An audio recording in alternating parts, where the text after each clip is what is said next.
Jay Cutler predicts that Jordan Hutchinson will go top 4 at the Mr. Olympia in 2026 if he can bring up his back. If you know your bodybuilding history, Phil Heath's back was weak when he turned pro. So let's be fair. Jay knows a thing or two about competitors bringing up their back musculature. What is Jordan currently doing to improve his back? What are Jordan's favorite or go-to back exercises? We will discuss this and a lot more on this episode of Between Two Dumbbells. Relatively low volume. I mean, obviously. On those things, but my back is pretty high volume. Okay. All right. Give me an idea where that is then. I use that for lats, believe it or not, because of the way it arcs over and drops down in the pocket for the lat.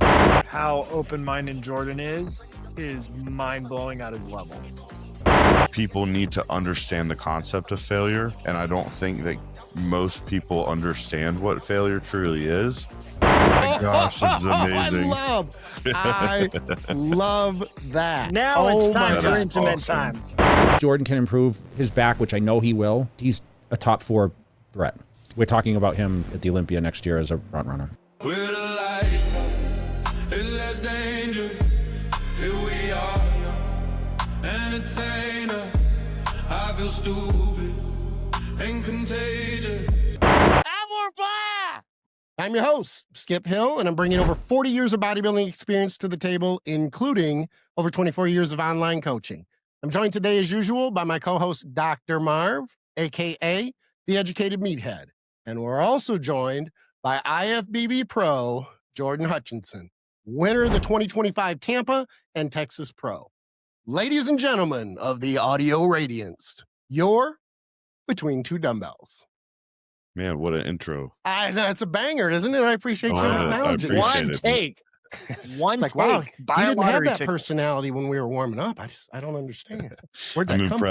I'm impressed. Jordan, I appreciate you guys having me on. Glad to have you. Glad to have you. I got a question for you out of the gates. I want to talk about your back training here in a minute. But out of the gates, I want to know, Jay Cutler said, you're a top 4 threat at the 2026 Olympia. So my question is, I'm not questioning whether you can be there. I'm wondering, do predictions like these from people like Jay put added stress on you, or do you welcome and appreciate his prediction? I definitely welcome it. And it's honestly an honor to hear Jay Cutler even talk well of me, which he's done now a few times, which has meant a whole lot, because when I started out, there were a few guys I really looked at mostly. It was Dorian Yates. It was Jay Cutler. Honestly, it was like just the kind of Branch Warren, Johnny Jackson kind of training when I was starting out. But Jay Cutler's always been one of those guys to me since the start. So for him to even speak well of me is awesome. You know, when that first came out, when that soundbite came out, and then one of these bodybuilding news channels got a hold of it, they didn't really push the fact that he said, if Jordan can bring up his back and keep on this trajectory, then in 2026, he's a top 4 threat. They kind of made it sound like he thought it was this year, and everybody was drilling me in the comments. And I'm not delusional. I knew it wasn't happening this past year. Right. Yeah, I get it. And we all know, I think we can all agree that the comment section on social media is just a cesspool of lowbrow, bottom tier people to just troll the hell out of everybody. Yeah. Everybody who, I always say, it's the people who can't and don't resent those who can and do. 100%. So you don't have to go very far to find that on social media, which takes me. But Dusty though said he was going to be top 5 this year, right? Yeah, he did, and he said if I did really terrible, I'd maybe pull an 8th. And then I was 12th. So sorry, Dusty. But 12th at your first Olympia, you were center in the second call out to prejudging. Like, what was going through your mind? I was at prejudging, right? Weren't you close? For finals, they actually did the judging a little different, and at finals, I was in the center, but they were judging like 11th through 16th, 17th, something like that. So. Yeah. What was cool, my win was I lost to Baruz at prejudging, but I came back better and beat him in finals on the score sheets. Nice. So to me, it's like, if I can beat the guy that won Dubai Pro, you know, had all this hype going into the show. That was like a win for me. Was able to pull out a win over other top 10 prior top 10 guys. So like this Olympia lineup was super deep. I knew it was going to be a challenge, like to even come close to that top 10. So though the competitor in me is unhappy that I didn't get a top 10, I still have to be content that 12th in the world at my stage is pretty good. Pretty dang good. So, and I think people high up in the sport, Jay's a legend. Obviously, he knows a little bit about bodybuilding. Yeah. You know, they have you up there at the top. That's why I wondered. I'm like, is that, you know, I'll be honest. I think everybody knows. I have not been in that position, Jordan. I'm not ever been good enough at something to where people go, yeah, I think he's going to do real well. So to hear that, I wonder, is it a level of confidence? You know what you're capable of? Or is it kind of like, yeah, that's a lot of pressure? Because someone like myself would see that as, you know, potentially a lot of pressure. Like, okay, now the stress is on and I have to be able to pull this off. I mean, I will say there have been times where I've folded under pressure before. Like I will say Chicago Pro 2024 was probably the first time I really folded under pressure. Like it was the first time anybody was talking about me being a potential threat at any pro show. Fuad's podcast they were talking about me, predicting me in like the top 2, top 3, whatever the predictions. And I had a lot of nerves going to that show. I will say this season though, I was just so confident in what we were bringing. I didn't have, I was kind of not doubtful, but didn't really know what I was capable of going into Tampa. But after the first comparison round in Tampa and getting that first call out with Quentin, ever since then, my nerves have just been good. Like even stepping out of the Olympia stage, I had no nerves at all. So I don't think the pressure really bothers me. I think it does motivate me more now because I know how to use it. Whereas like back last year, honestly, I had the learning experience of folding under pressure because people are expecting something out of you and then allowing that pressure to get to my head. I don't think I've done that as much now. Here's where my brain is going. I get curious. And I always say I'm a really good representation of the viewers because the things I think they're usually thinking. So I'm sitting here asking you questions, you know, as a fan, if I'm being honest. Yeah. Is there any chance that the prep that you, I don't want to say struggle with, but that you weren't as confident about when you were on stage didn't go as well as the prep when you were more confident? Or was it just a matter of experience? Like, okay, I've been up here, I know what to expect now, that type of thing. I think it was an experience thing. So like last year at Chicago Pro, what happened was they missed me in the first call out and they called out 8 guys in that lineup and they were all like really well-known guys. You had Hassan Mustafa, who was super out of shape, but they knew him. They pulled all these massive dudes out in that first call out. And I was in the second call out looking at 9th, but they never moved me from the center. It was kind of like a realization that they realized, okay, this guy doesn't belong in the second call out. And I got 5th at finals. So they moved me all the way from 9th to 5th, but I was never compared to the top 4 guys. But I attributed that coming out of that show to not presenting myself well enough. I knew the prep went really well. We peaked well. Maybe I was a little flat in prejudging, but it was more stage experience. It was like, okay, this isn't my pro debut anymore. Eyes are on me to perform. And I just didn't present myself well enough with that confidence. Because honestly, the judges are humans too. Like if they look at a guy that lacks confidence, you can see it all over them. Whereas somebody that walks out there confident. So I learned that in the next couple of shows, Tampa and Texas of 2024. And I brought that into this year. And I think it's changed a lot for me now. I hear you and I believe you, but you have to wonder, had I gotten the look and I was compared, would I have gone any higher?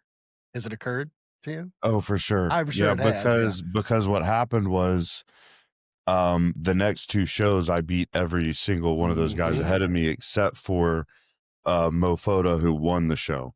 So the next show I beat a couple of the guys And then at Texas, I ended up beating Nathan Epler, who had beat me at Chicago. But I didn't. Mo still beat me at Tampa.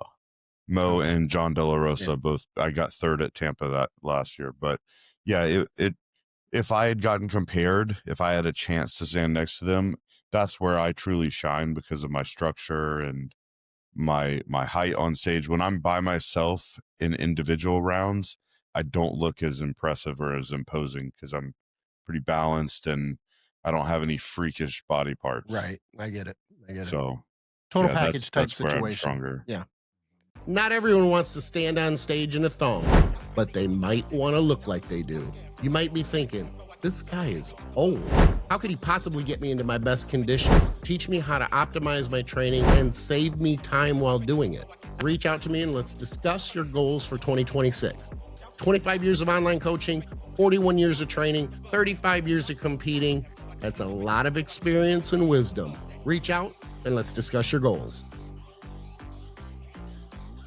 Okay, so that takes us to what everybody wants to know, which is not to imply that they didn't want to know that, but they want to know, and I want to know, what are these differences with your back training? I would say this. Let's start with this. Were you doing anything wrong? Looking back now, like, okay, why is my back lagging? Was it, or is it a genetic weakness? Like I'm pounding my back and it's not growing and progressing as well? Or do you see that there are things like, okay, I wasn't prioritizing it.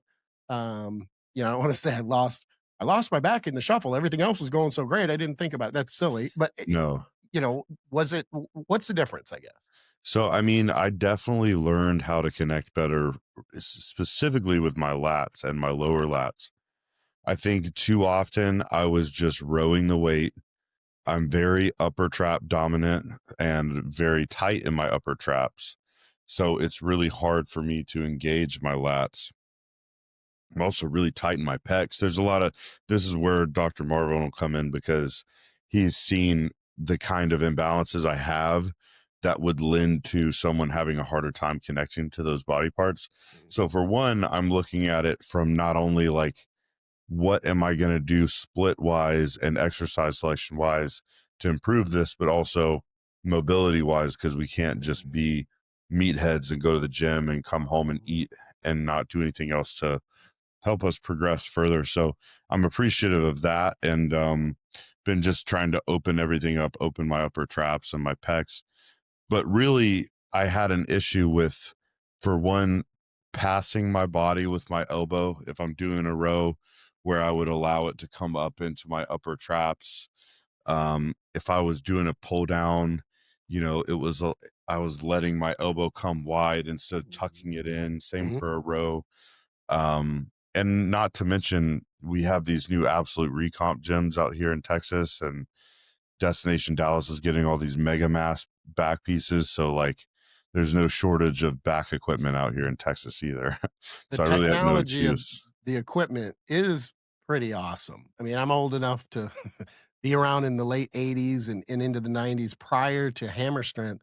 And I thought Hammer Strength was the next best thing. And it was. I mean, there's no question it was. That they kind of started that revolution, if you will, that is now, with Panetta and all these, there's just a ton of different lines. And mechanically, of course, they're great. But that brings me to this question. Is your basic or your foundation, I'm going to assume that it was built on the heavy basics, but correct me if I'm wrong. There was some clang and banging from the start, right? I mean, that's essentially how it started. For sure. I mean, that was where the passion was. So like, when I got talked into trying bodybuilding, I was just seeing how much I could bench, squat, and deadlift, and, throw some arms and shoulders in there, like, and just get huge and really, really, really strong. And I was 1 rep maxing every other week on my bench, squat, and deadlift. I was like 18, 19 years old. And I had to get talked into it a lot. Because at first I was like, I don't think I belong on the bodybuilding stage. Like, I'm good. I just enjoy getting big and getting strong. So were you focused on the bodybuilding from the start? Or did it start out as like, okay, I can move a lot of weight. Like, maybe I should be in powerlifting.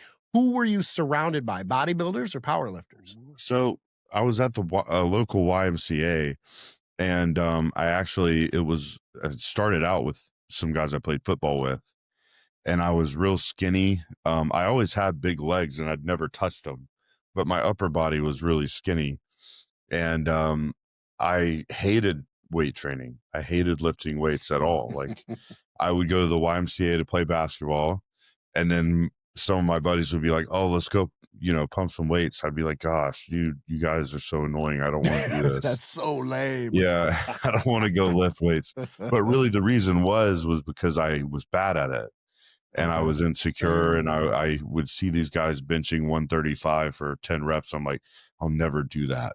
They're so strong, So it started out just like wanting to build muscle, and then when I realized, okay, I'm gonna apply myself and do this, all of a sudden I just blew up, like 30 pounds. Did you blow up quickly? Okay, so quickly, knew? Oh my gosh, dude, it was like my body just responded, and I'm literally driving into the gym, like getting McDonald's on the way to the gym for my pre-workout meal, and just slamming tons and tons of food, getting leaner and bigger as I go, like eating whatever I want. It works when you're a teenager. It works really well. Yeah. It was awesome. Those massive like post-workout burritos that are like this big. Yeah. Slamming food. So I mean, that was how it started, and I was just passionate about training. Like, but I was influenced by bodybuilders. I was a big Branch Warren Gasp fan. Like, I was watching their videos. I was watching Jay Cutler train, Dorian Yates. So like, I was training like that, but I was also still wanted to see how heavy I could lift as far as bench, squat, and deadlift. So I never had the desire to be a power lifter. I would say around that time was when that whole power builder thing was going around. Yeah. We were talking about that, and I just fit the category. I just enjoyed that. So, but dude, this was the time when they had those crazy pre-workouts that got banned years later, and I was taking one of those on the way in and training for 4 hours because I didn't know any better. Like, I was just obsessed with the gym. Yeah. So that's how it all started. It had nothing to do with bodybuilding, but I wanted that look, and then it turned into competing. Fair enough. I want to dig in a little bit to, and I don't want to, go down this huge rabbit hole, but I want to give the listeners an idea. Marv, what did you see in Jordan the first time you saw him? Was it like oh shit, this guy's a mess all through his shoulders, and this guy's super tight. Yeah. So Jordan, I have permission to talk about this. Of course, I have to ask you publicly. I'm totally transparent. I had to ask publicly. Yep. So Jordan's actually remarkably mobile for his size. Yes, he's restricted, but for as big as he is, I was actually blown away with it. A lot of it was the rib cage compression I talk about. As we get really big, you get really compressed.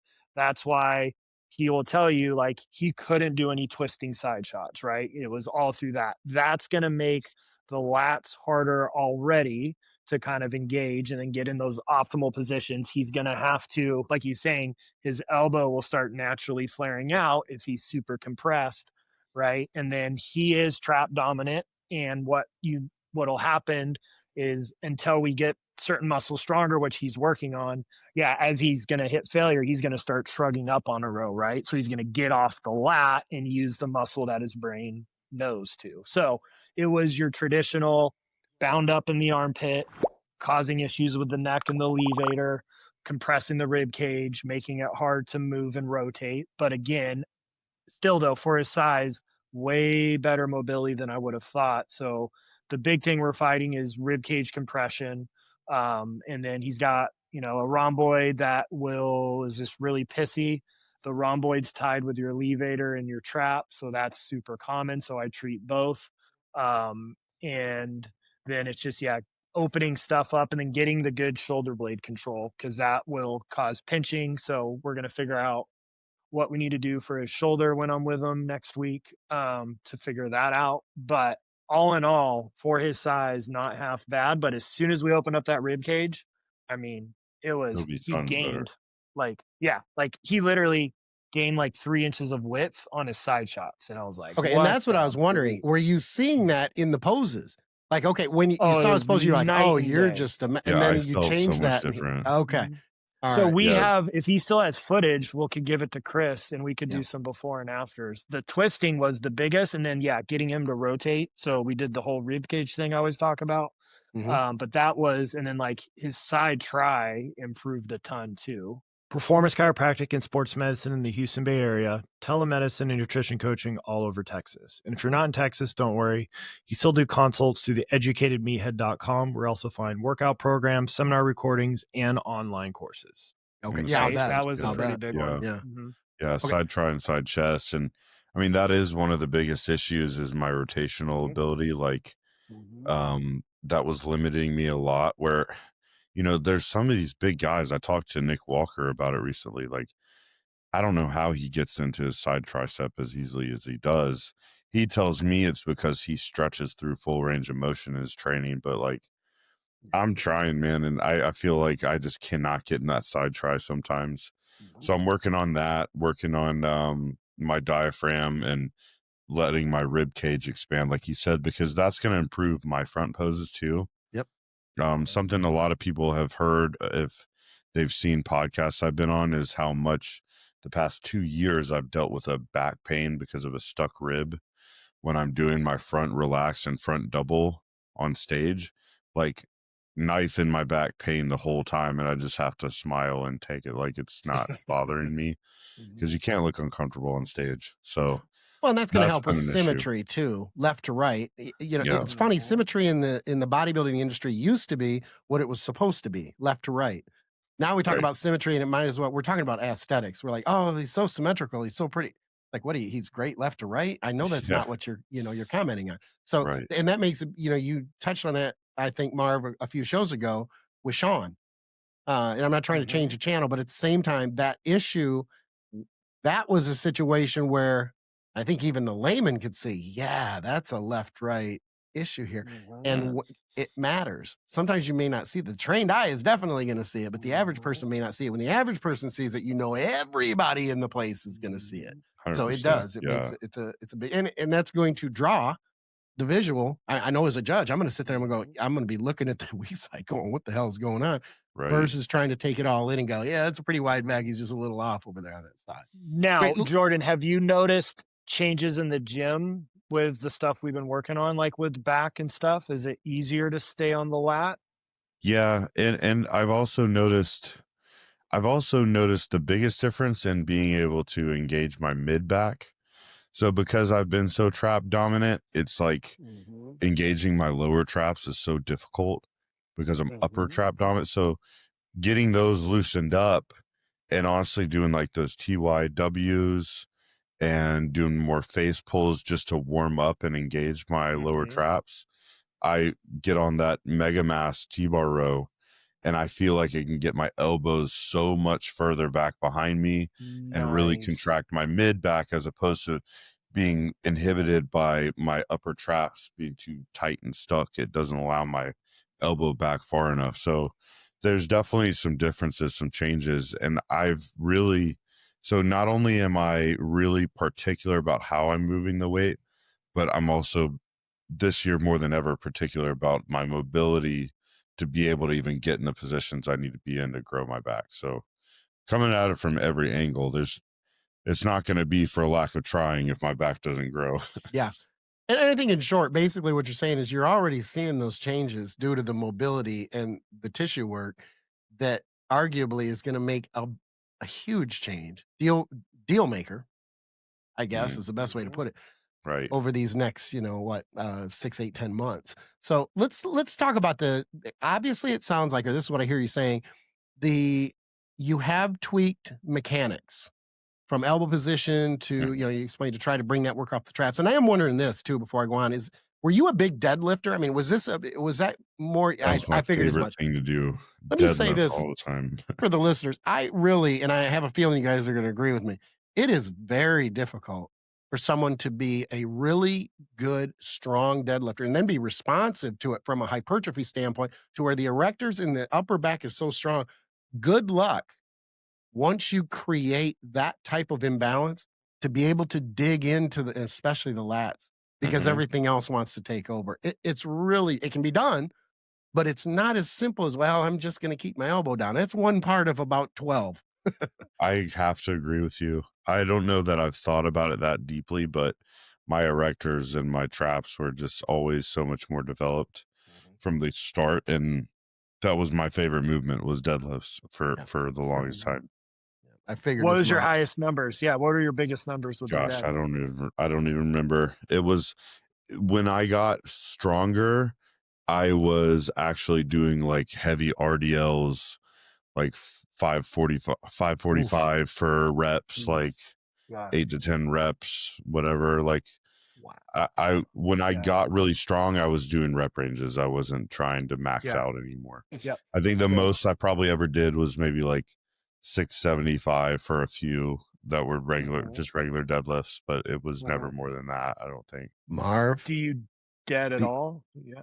Go ahead, Skip. What? I was just saying, the only people who keep track of their numbers are the guys who aren't very strong. That's you and me. Yeah. Yes, I mean, I've heard that Correct. from so many people. It's like when they're that strong, they're like, yeah, I think it was this. I don't know. I was really wasn't maxed out. It's like, I I know was not made for the this sport. day it was 11:07 a.m. The on weather, February yeah. 23rd. Yes. Exactly. Yeah. I So feel ya. do you deadlift still, or are you doing RDLs only? Do you do I will RDLs at all? say I had a mishap last year, 6-7 weeks out from Chicago Pro. I was being dumb. I had been doing straight leg deadlifts all the way in, and I knew my strength was starting to go. And I was training with my buddy Brandon Barrow, and he was mid off season, just strong as an ox. He's always been crazy strong. And I was just like, no, I can do 5 plates too. And I had strapped my belt a little bit too tight because my waist was getting tighter, but I wasn't able to brace against the belt. And the second rep, I've got a video of it, just popped in my low right QL or erector, somewhere around there. So I haven't really deadlifted much since then. And on top of that, I'm trying to keep my waist really tight. And I just, at this point, my hamstrings respond so well to ham curls, lighter, like hyper extensions, maybe lighter RDLs, but I don't do anything kind of heavy hinged anymore at all, honestly. Marv, I have to ask you, because he presented a gold bar right there. Sorry, Jordan. We got to take a second to go. The viewers need to hear this again. It's so vitally important. His belt was too tight, not allowing his abs to brace against the belt. That's huge, because I say we all, maybe not all of us, but people who know or don't know, will cinch that belt so tight that it doesn't allow any room for that brace. The belt is made for the abdominal wall to brace against the belt, not to get that thing as tight as possible. And honestly, I think that is 80% of people who wear belts. I mean, let's be fair. In the gym, the tighter you get it, the better you look, because it helps your shoulder to waist raise. Exactly. And you got to have that belt on the outside of your shirt so that it's seen how small your waist is. So it makes for a really good photo op, and it makes for a really bad or potentially bad injury. Yeah, it does. And I was literally I was like, gosh, it almost feels too loose on this week, but it's tightening up. So like, I don't know which one to go for. I know which one you'll go for next time. Yeah, it was a bad call. I know. Yeah. So that was the last time I deadlifted heavy at all. And it may be a silver lining, really. I mean, I'm not saying that you feel blessed that you had the injury, but at the same time, I mean, I always say this: it's if I have any bit of wisdom as I get older, things can always be worse. So you may have prevented something that could have just absolutely been debilitating and much, much worse. Oh, 100%. Now, assuming, again, I'm going to come back to this because I really want to dig into this back training. You're working on the mechanics, you're doing the soft tissue work. What I want to hear is if you have changed, and maybe you haven't, but if you have changed anything from an intensity standpoint. Are you a person who trains to failure? Are you, I hate to say RIR guy or RPE guy, but give me some idea of, look, when you're using max poundages and your intensity is high and you're able to generate that contractile force, it's argued that a lot of those people don't need to train to failure. And I get that. So I'm curious, how are you looking at it now? How are you approaching that now from an intensity standpoint? versus how you did before, or is it the same? So I've changed my mindset on this quite a few times. So during prep, I was training with my partner, Justin Abbott, and that dude's like a machine. So like he recovers from things that no one else can recover from. So I was doing well in prep, and then the fatigue, I think, caught up to me, and just so many forced rep sets and failure set after failure set, high volume. I started to realize, I was like, I'm not keeping up like he is. Like his elbows are good, his shoulders are good, knees are good, and I'm not keeping up. And so I told him after prep, several weeks after the Olympia, I was like, all right, dude, I'm going to have to pull back, because I was talking with my coach, like my recovery wasn't there. I was starting to lose strength in the gym because we cruise after shows. Like I don't try to gain a ton of weight after prep. So like, we just use food to drive performance, but I should at least, be feeling decent post show. And I was feeling like garbage. So I've kind of shifted my mindset, because I think early on people need to understand the concept of failure. And I don't think that most people understand what failure truly is. Whereas once you get to this stage, it's like, if you're an Olympia level bodybuilder, you know what failure training is, when that muscle's mechanically failing. And I think there's a point where you can easily overtrain, especially how much I have to recover my body at this point. Like, I have to be within my recovery budget, is what me and my coach, Chris Tuttle, always talk about. So yep, I like that. So I've just kind of backed off on that a little bit. I don't take every set to all out failure. I'll at least generally do one pretty hard failure set per exercise. And then like my back off sets, I may not totally empty the tank, but I also kind of train instinctively. If it's an easier exercise, I can take it to failure and recover from it. But if we're doing that for tons of sets on legs for squats and leg press, I'm going to bury myself. Sure. And not recover. So long answer, but yeah, I'm No, kind but of it's a changing good my one. mindset.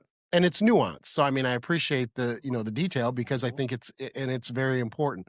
I use myself as an example. I've been training for a long time. I used to pick up, we had wooden bars and stone weights with holes on them. Back in those days. Yeah, Got it. exactly. Yeah. Right after I left work at the quarry, slid down the dinosaur. Anyway, I appreciate that you got the reference anyway. So, No, I did. so this is a Flintstones reference. We drove our Yep. car with our bare feet. Okay. I mean, well, that's one of the best Burgers, the cartoons whole ever nine anyway. yards. So. Yep. Point is I have found myself only in these last few years going, wow, why am I not better than I am? I've been doing this for so long, and I am a proponent of failure training. So I started to back off a little bit, and it was just crazy how quickly I thought, wow, I haven't done leg curls with that weight in, I don't know, 5 years. And this has happened in only a handful of months. So from there, I thought, okay, I better try this with some other things. And this is the trial and error thing. I mean, I've always said that, Jordan, you have your own science experiment. You're controlling the variables. You're changing things. You're being analytical and that sort of thing. And I think that's when it comes back to that term of bro science. I think it gets a negative connotation because there can be credibility and validity to that, provided the bro is actually running the science project or his own science project with controlled variables and being honest about feedback and tweaking things. Bro science doesn't work when it's a 19-year-old kid who doesn't know what he's doing, and he's got 5 other bros who are 19 and they don't know what the hell they're doing. So my point is this: I had made those changes and I thought, wow, it's taken me a long time to figure this out. I'd always backed off in the past, but it was more of a work ethic type thing. And that's why I like to ask these questions, because I think it's important, again, to the viewers to see, okay, intensity matters, training hard matters. And you made a great point. You need to know where that line is so that when you get close to that line, you're able to gauge, okay, now I need to back off a little bit. But you can't know where that line is or know when to back off if you don't know where the line is. Right, So exactly. I think it's a very good point. It's why I always start with intensity and then move to frequency and volume. So my next question really is about the volume. What type of volume are we talking about per muscle group? And, essentially just the work sets, the warm-up sets, But Yeah, I don't are count you the a high warm-up volume sets, guy? and to be honest, I train probably more instinctively than I should. I mean, I just generally do the same things that I don't even write it down sometimes. I've done it for so long, Mhm. and I kind of go based on that and increase or decrease volume based on how I'm feeling. So I train back twice a week. I train back on Mondays and Thursdays right now. Did you So do I that got before? Just for That was contrast. my question. Yeah. for the longest time I did not. Okay. All right. Now, I will say I had a back and hamstring day years ago when I was Deads and doing those RDLs. crazy heavy I had to throw that RDLs. in there. Yeah. And I Yeah. had a hamstring like back thickness day. Then I had like a back width kind of day. But these days it's been a while that I've been hitting back twice a week, I would say. But I've like certain things like quads, it doesn't take much at all. So I have one Mm. dedicated leg day, and I'll do 2 sets of leg extensions, 2 sets of hack squats, maybe 2 sets of leg press. That's it for my quads for the weekend. Maybe I'll do 1 set of the drop squat machine at the very end to rep it out. So we're for quads specifically, we're talking, like 6 working Wow. sets for the whole week, I love it. maybe 7, but that's because my quads, and they will be sore for 3 days. And it's just how I take those sets. Well, and the fact that you have great quads is a no-brainer. Yeah. But I would go so far as to say this. We had this old rule where the bigger the muscle group, the more work, the more sets you have to do. And I always thought to myself, I'm like, you know what?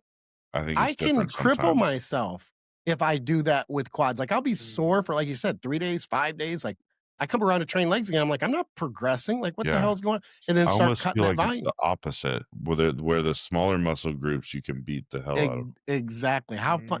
And that's part of this industry. I don't want to go down this rabbit hole too much, but the fact that you train instinctively, I love, because it's almost like oh my God, you don't have a logbook, you don't beat the logbook. And I'm not saying that doesn't have validity.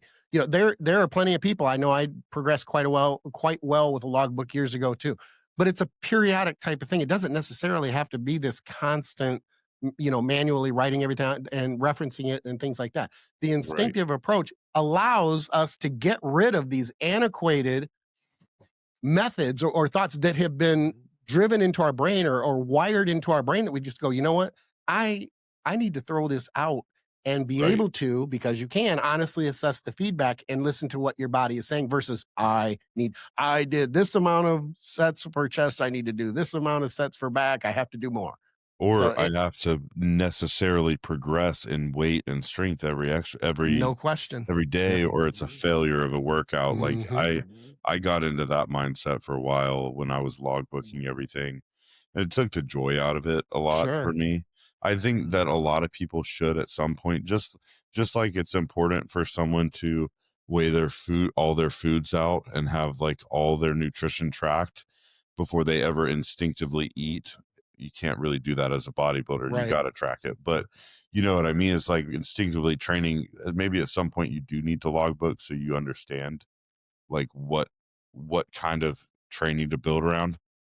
But like I definitely got away from that because there's certain times where I want to go by a feel. Like if I feel a lat pull down really well, my joints feel good, I've got a great pump, like I'm connecting super, super well with it, and I don't feel like it's taxing me so hard, I may throw an extra set in. Right. And I don't feel like there's anything wrong with that as long as I've been recovering well from it. But then there's other things. So I'm really big on recovery budget. So like this past year, something else that I've done, not only increasing my back volume and frequency across the week, I've pulled back on chest and quads. So like I said, I pulled back on my quad volume. And then with chest, I'm doing basically like 3 specific chest exercises per week, maybe 4. Okay. So and my chest just grows so easy, and I'll stay sore from that for 3 days straight. So is it safe to Um, say you're pretty relatively low volume?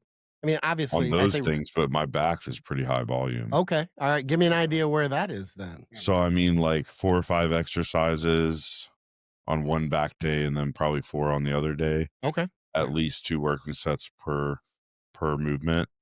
Like I said, if it's feeling really good, I'll do my lat exercises. Sometimes I'll run 3. But I took my volume back. So my volume was too high. I was doing like 3 working sets on 5 to 6 back exercises twice a week.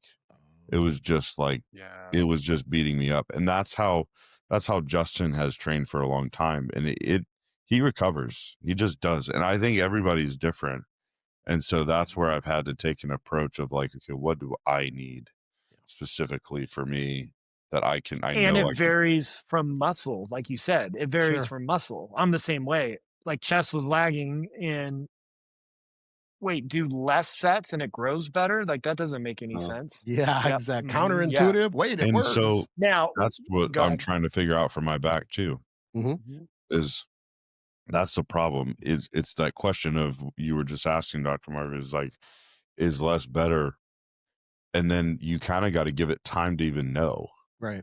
You won't know. So how immediately. long do you give it? Yeah, how long do you give these trials out? Like are you waiting a month? Are you giving it 2 to 3 months to see?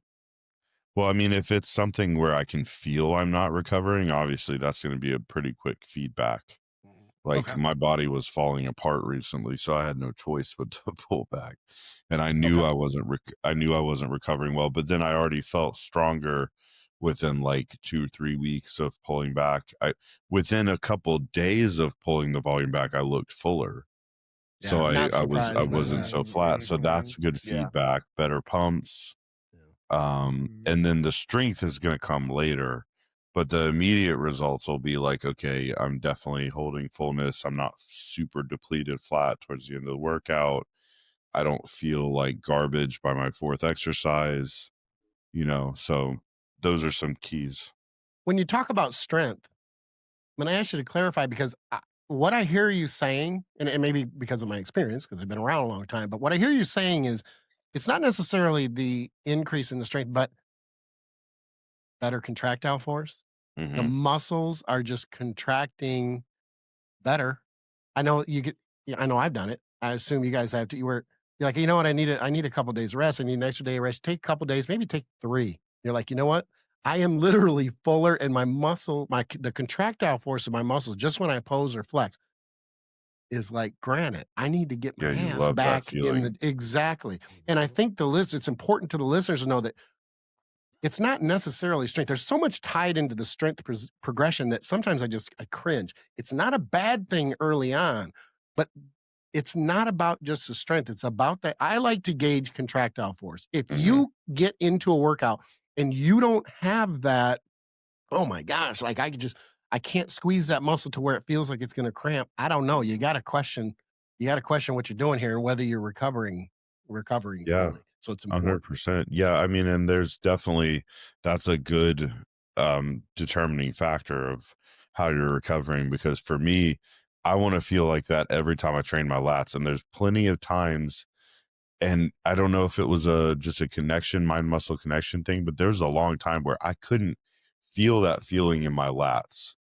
Like, whereas I could easily make my chest cramp just sitting here if I flexed it hard enough, So Right. like, obviously there's something missing there, but allowing my body to recover enough between sessions, I've definitely noticed that more the past few back days.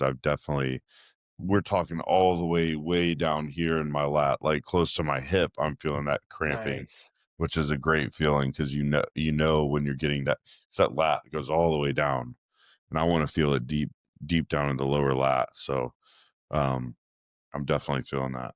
I'm putting you on the spot, but throw me 4 exercises. We'll just go with 4 that if you had to get rid of the rest of your back exercises, and especially in this transition to bring up your back, give me 4 exercises that you say, these are my bread and butter. Chris comes to you and says, you can only use 4. Because, Skip's not training you. I'm not getting paid, Jordan. I'm not responsible for your success. I want to see you succeed, but I'm not responsible. 4. Which 4 exercises are you going to go with? So am I allowed to pick specific brands that I've been using? Absolutely. Sure. Absolutely. Okay. So my favorite, I'm tied between 2 pull downs, but I would have to pick a single arm pull down, either between the mega mass that's at Destination. It's like the Nautilus Explode. It's a mimic of it, which is my all-time favorite pull down. But the prime high row is close, depending on which gym I go to. All right. So I'm going to pick a single arm pull down. Then there's actually this prime row machine that's generally for upper back. It's got 2 swivel handles, and you load the plates on the side, on one side of it. I use that for lats, believe it or not, because of the way it arcs over and drops down in the pocket for the lat. That one, every single time I use it, my lats are sore every time. So that would be my number 2. Number 3 would be the Mega Mass T-bar row that they have now. It's on like a slide, like a Smith machine, basically. That one hits my mid back perfectly. And then 4th would probably honestly be the Selectorized Prime seated row for mid back as well. So I'd have 2 lats and 2 mid back. Fair enough. Let me ask you, just curious, you a pullover guy or no? I'm not as much, because my lats are actually pretty strong from the front. Okay. So like my biggest, and maybe more pullovers. I'm not an expert in back training because I'm still figuring this out for myself. But what I was a huge pullover guy early on, and my lats really flare well from the front, but then you turn me around and I hit a back double, and they tend to want to pull forward and hide. Okay. On a back lat, not as bad, but I think I just need more meat on the back of the lat, whereas that pullover you tend to feel it more in the front. And I may have come across the wrong way. I didn't mean it like, hey, why don't you have any pullovers in there? No, I you know don't know what you you're mean. doing. Okay, fair enough. If you'd asked me that a few years ago, I probably would have had pullovers in there. Okay. But I don't do many anymore. And to be honest, maybe I'm wrong for it. It's one of those things, like, I'm always learning. I'm never one of those guys that's dogmatic in my approach of things. Like, I want to learn every possible route to get as quick progress as possible, you know. Well, and that's likely going to allow you to continue to climb the ladder very successfully, like you can are. confirm how open-minded Jordan is mind-blowing at his level. I was like, wait, what? Like, yeah, whatever, pick me apart, tell me whatever I need to do, how do I get better? That's rare at this level. So kudos to you, man. I appreciate it, man. I mean, I don't want anything holding me back with me thinking I know more than others or I know everything, because I know I don't. And as soon as I think I know everything, then I've lost because I'm not willing to learn or take a different approach. So 100%. I think more people could be that way, even at the local and lower level, because there's a lot of people that think they've got it figured out. Oh, and a lot of trainers too. Yeah. A lot of trainers too. So I'm not with you, I lose on my mind. Give me a sign. Hit me, baby, one more time. My gosh, this is amazing. I love that. Now it's time for intimate time. Oh, that is So, okay. I own this. Yep. Okay, that is definitely intimate. Okay, here's what we're gonna do. We're gonna do the 10 questions, Jordan. So these are 10 questions, nothing about bodybuilding. The only rule is you have to answer, and we don't need crazy long dents, but what comes to mind first? Okay. If you had to relive 1 year of your life on a loop, Groundhog Day style, which year would you choose and why? It'd have to be this last year. It was amazing. There was a lot of amazing things that happened, not just with bodybuilding, but we have a really cool Texas family here of our close friends that have become family. My actual family's back home in North Carolina, but we've had a lot of really good events around GASP and around like Thanksgiving with all our friends getting together here in Texas. Like, this year has been truly special. So to be honest, I think I would relive this year over and over. It's nice because when you're young and it's the last year, like the year you're coming out of, that's always good. When you get older, you're like, it's been about 6 years since I had my awesome year. No, seems to keep topping it. I'll be honest, every year I think, okay, like, not only with bodybuilding, but things keep kind of peaking. Like, it's been busy. It's been stressful. It's been a very stressful year. I will admit that, but a lot of great things, good kind of stress. That's cool. So I'm grateful. All right, number 2, if you had to only watch one Christmas movie on repeat for the entire season, which movie would it be? The Tim Allen Santa Claus. Oh, nice. Okay. That's my favorite one. That's funny side note. My wife doesn't really like Christmas movies. She's like, but I've seen them so many times. I'm like, Right. that's the point. You watch them every year. It's a Christmas because movie. it's nostalgic. Going back It's out every year. sentimental. I get you. Which is funny because I do have to note that as cute as your setup is, and I love the fragile lamp, my wife puts a Christmas it's a Christmas Story, right? Christmas Story. Yeah. Puts it on repeat. I just didn't want to screw it up and Yep. have somebody catch me on, in this section and troll me nonstop. And it's a cute Yep. movie, but you can only Mhm. take so much That's of it. funny. Anyway. Oh, I know every That's word. the one every my wife line. hates the most. I Is can't. Christmas Story. It's like So, nails on a yeah. chalkboard for me. But I love my So wife. I do the right thing. This Go is ahead. in my office year round. That's I what wondered. patients- That was the my first other thing they question. see. Yeah. That's So this funny. is, I'm at my front desk. This will be in my office. Yeah. I thought this And was a couple- Christmas special. Yeah. No. A few patients didn't know what it was, so that's always an interesting comment. Really? Oh, for sure. And I'm like, Wow. okay, I'm not a creepy, like I'm a medical professional. So anyways, all right, number 2 from me. If the government assigned you a personal theme song that played every time you entered a room, what song would that be and why? Oh my gosh, that He is a comes really up with the hard question. thinking questions. They're like Mhm. so Yeah. deep. Oh man, dude, I don't even know. Like, I there's so know, right? that's like such a hard question to answer. It is. I know. I mean, I could think of a lot. Like, I would just say it would probably have to be like a 80s or 90s hard rock / metal, like, or Okay. even early 2000s. I can't think, like, maybe I don't know.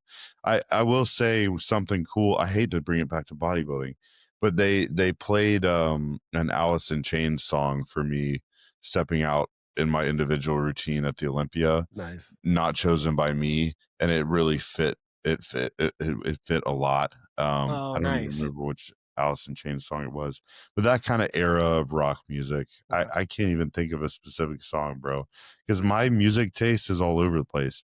I'll listen to that, but then I'll decide I want to listen to Frank Sinatra, or I'm in a country Oh. mood and I'll do Johnny Cash, George Strait. Like, I like old Nice. school country.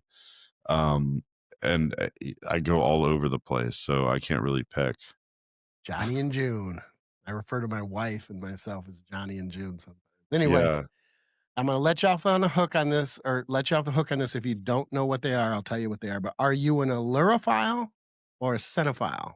I have no idea what that An is. allurophile, because I'm big into files right now, because there's so many different ones. An allurophile is a lover of cats, and a cinephile is essentially, they call it a dogophile informally. So man. you're a fan of dogs. So are you a dog That's or a hard cat? too. fan? So I have 2 cats and a dog, Nice. but I grew up not liking cats very much at all, Really? and only liking dogs, because the cats I'd been around, we'd never had a family cat, and the cats I'd been around were all like nasty, mean cats. Every Were they time feral or met a just? cat, just like they hated people, like, or maybe like, for instance, my cat, anytime someone comes over, my female cat, she goes and hides, like, Yeah. she doesn't want to be around. So it was either that or they just didn't like you or whatever. Yeah. So the cat Ginger that I have right now was my wife's before I met her, and she like majorly imprinted on me when I first met this cat Ginger, and I've loved cats ever since then. That's But cool. she was like my first cat, so I love them both. I would say, generally speaking, I lean more towards dogs, but I love them both now. Whereas before my wife, I was like, I could take or leave cats. I don't really care. Cats pick So- their owners. That's the difference, and they just want to be left alone. It's on their time. That's what it is. For the most part, except for my other cat, Gilligan, he's obsessive about having attention nonstop. Oh, nice. And if he doesn't get it, he will knock something over or Mhm. tear something up to make sure he gets your attention, or eats these plants in this office and then goes and throws up. I'm a somewhere. cat guy. I'll stop there. I won't tell you how many I have love- because it's really bad. Well, it may not be as bad as how many my wife has had in the past. I think her number is 14. Oh, I definitely am below. I'm at Whoa. 5. But I do have a They Bengal and were I do like have a Savannah. they were like some stray cats, I think, that were in her basement at one point or something. See, I but tend to think she's that was very the number sweet she then. told me. She's very sweet then because she's just like, oh, you can't, I got to take these cats in. Good for her. Oh yeah, we have a cat house, right? Just quick story. We have a cat house right outside our back door on our porch Ah, for this stray cat that she's dying to have come inside, but won't come inside. But I feed that cat too, so give it time. You'll have a third cat. I'll have Go the ahead, Marv. neighborhood. I'll quit on the cats, I guess. All right. What's a conspiracy theory you don't necessarily believe, but you secretly want it to be true because it would make life more entertaining? Oh my gosh, I'm not super. I used to be so into conspiracy theories. Oh, okay. I don't even know some good ones anymore. I mean, I look deep into all kinds of gosh, there's all the UFO stuff and aliens rabbit holes you could go down, or like the 9/11 rabbit hole. I think I won't say the C word during 2020. I don't know if they're still banning that on YouTube. Right. Probably. There were so many rabbit holes to go down there through those conspiracies. I can't even think of a conspiracy that would be, name a few. Oh, 9/11, the moon. Yeah. Arguably the Epstein files. I mean, I don't know if I want any of those to be true. I kind of want them not to be true. I know, right? Like, exactly. so for me, it's like the moon thing. That's such a big accomplishment for us. I would hate to strip that away, but there's some things that really seem sketchy about it that I don't know. It's like people have pointed things out. So most of these conspiracy theories, I would rather them not be true.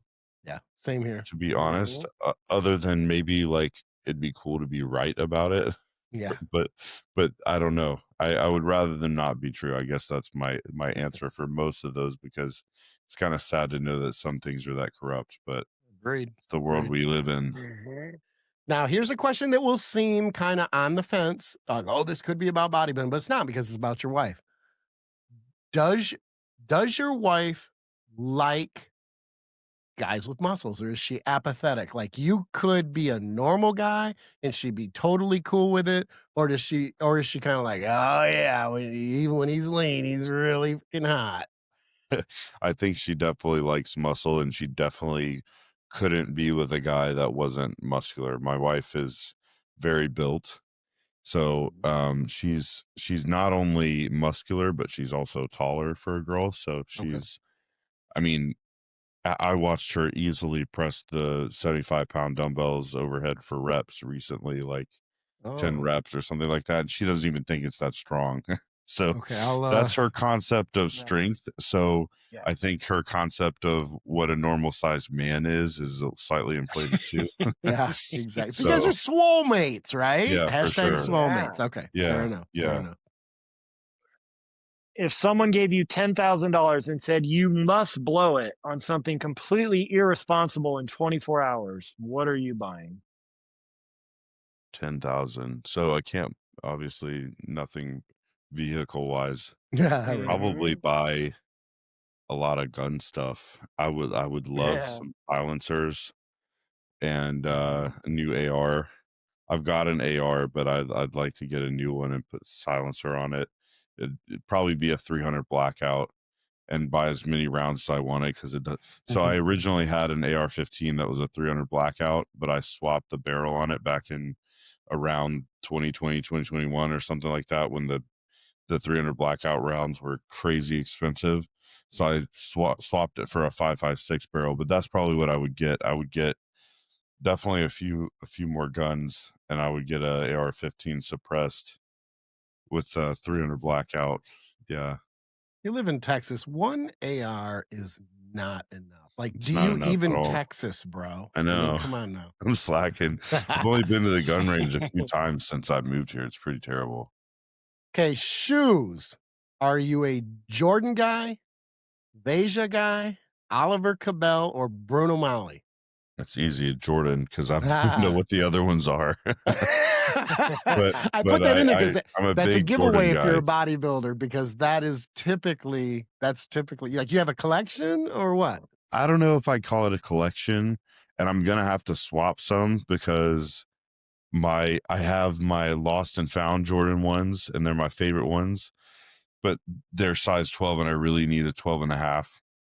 Oh, now And you're they just hurt so bragging. bad to wear Now now, you're just especially when showing I off, get aren't you? heavy in prep. I'm like, I can get away with these, but then then they're my most expensive pair of Jordans. So I kind of have a collection, but there's definitely some I have my eye on that I want more of. I maybe have like 6, 7 pairs of them, maybe 8.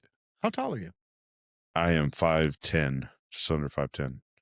Okay. Your wife might like the muscles, but she likes that you're 5'10" and you wear a 12 and a half. Your turn, Marv. Next question. I'll leave it right there. I'll leave it All right, alone. here's my final one. What's a widely unpopular opinion that you stand by no matter how many people disagree with you? I don't think that sugar-free artificial sweeteners are as bad as people make them out to be. Love ya. Big heart. Here, I'll do it. I'll do it. Yeah. I hate that, but I'll do Are it. you in agreement there? I am 100%. Yes. I get so tired of hearing people like, oh my gosh, it has sucralose. I'm like, yeah, it's the last ingredient because it takes this tiny amount to sweeten it. Whereas you have to dump sugar and everything, and you think that's okay, and that's better than using sucralose. Artificial or using sweeteners stevia or whatever. cause cancer in like rats, but it was like the equivalent of us drinking like 40 dumpsters worth. Yeah, But mega anyway, dose. yeah, it's Yeah, give them their yeah. body weight times 100 in sucralose and see what happens. Yeah, have that amount of water. We'll see. You if would from that. die from electrolyte imbalance before the sucralose would give you cancer. Exactly. Like, Good point. It's so ridiculous. Yeah, like, hyponatremia. you would dilute yourself. You would die Yeah. from that before Yeah. the sucralose would do anything. Yeah, and so people justify using sugar like crazy and drinking full sugar Cokes and whatever else. I'm like, it just doesn't make sense to me. Wine is healthy for you, but sucralose is not. Anyway. All right, last one. I know this is predictable by Marv. I know it's going to seem unoriginal, but I always have to ask because I'm curious. If you wear a watch, what do you wear? Because I'm a horophile. There's another file for you, and it's not a lover of whores, Jordan. It's a lover of sounds like it would be. It does. It does. I always have to clarify. It's a lover of timepieces or nice watches. Do you wear a watch or no? I just wear an Apple Watch. I track my steps every day. I used to be more into watches when I didn't have any money to spend on watches. And now I just wear an Apple Watch, and I don't see a point for buying a nice watch because I would probably never wear it because I'm always tracking my steps. So unless I just got my wife one of those rings. Hers is different than the Aura ring, but I got her one of those. Maybe if I got one of those to track my steps eventually, I would swap the Apple Watch for like a nicer watch, but as of now, I know nothing about nice watches. I haven't had a regular watch in years. I've been wearing an Apple Watch every day since probably 2021. Fair enough. Yeah. Marv, anything else before I take us out? This was awesome, man. Thank you very much. No kidding. Yeah. Well, I appreciate you guys having me on. It was great talking to y'all. On that note, we got to get to getting. This is Skip, Dr. Marv, and Jordan splitting. If you enjoyed the show, be sure to like, subscribe, share, and ring the bell. Hit the hype button. If you didn't like the show, pretend you did. Like, subscribe, share, and ring the bell anyway. It should sound a little something like this. Use the TrueNutrition.com link to save 10% on not just Team Skip protein, but every supplement they sell. You want to follow Jordan's bodybuilding journey in 2026, which I know you do because I do. You can follow him on Instagram. What is your Instagram? What's your IG? It's Jordan Hutchinson, IFBB. That's my handle. Easy enough. You can reach out to Dr. Marv at theeducatedmeathead.com, and you can reach out to me at teamskip.com. If you enjoyed the episode, be sure to click on this link. There'll be a floating link right here, an end card. Jordan, I'm not just pointing at nothing. For another episode of Between Two Dumbbells.